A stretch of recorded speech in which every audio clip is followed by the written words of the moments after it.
Now they call it the record.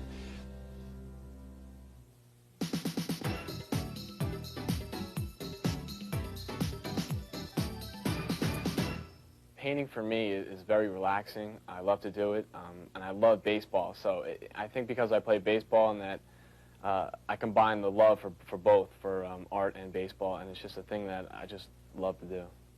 A passion for both baseball and art is readily apparent in the work of 18-year-old James Fiorentino from Middlesex, New Jersey. James first enrolled in art school at the age of 8. 10 years later, he's a national star.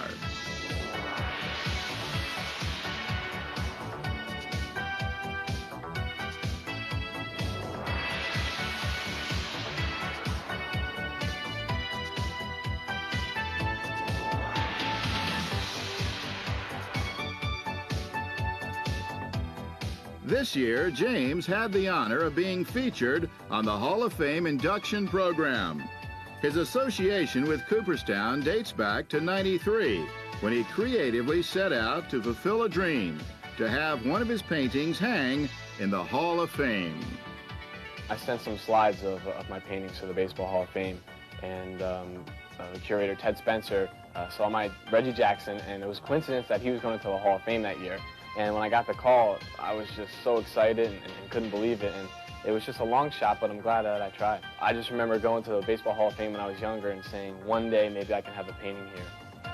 James became the youngest artist ever to have a painting in the hallowed hall of New York's baseball mecca. So impressive was his work, he was commissioned to become a permanent contributor to the Cooperstown collection. And his rendering of Roberto Clemente is on permanent display amidst the work of Rockwell and Andy Warhol. James is also featured in the Ted Williams Hitters Museum in Florida with a painting of the 20 greatest hitters as selected by Ted.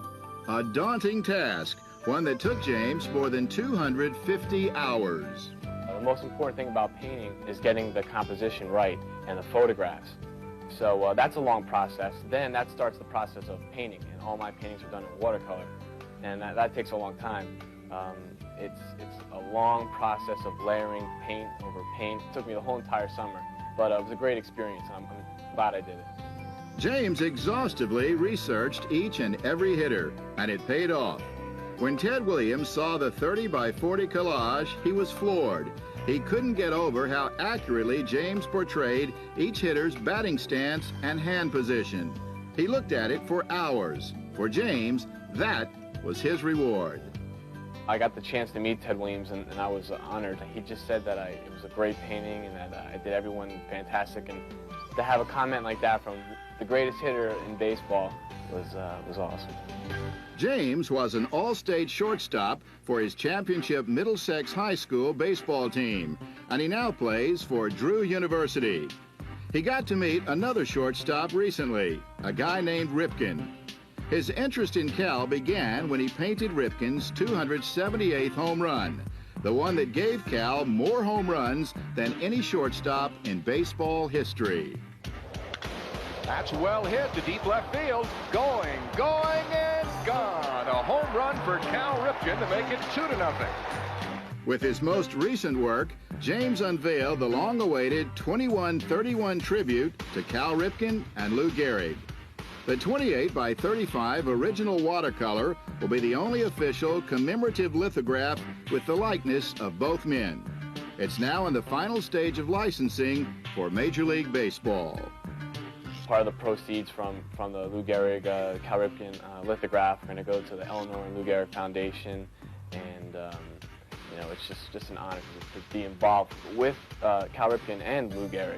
I'm not even close to what I want to achieve. There's so much more, you know, I'd like to do, and you know, where I am now is really great, but I just want to keep going, and don't know what's going to happen in the future, but it'll definitely be a lot more.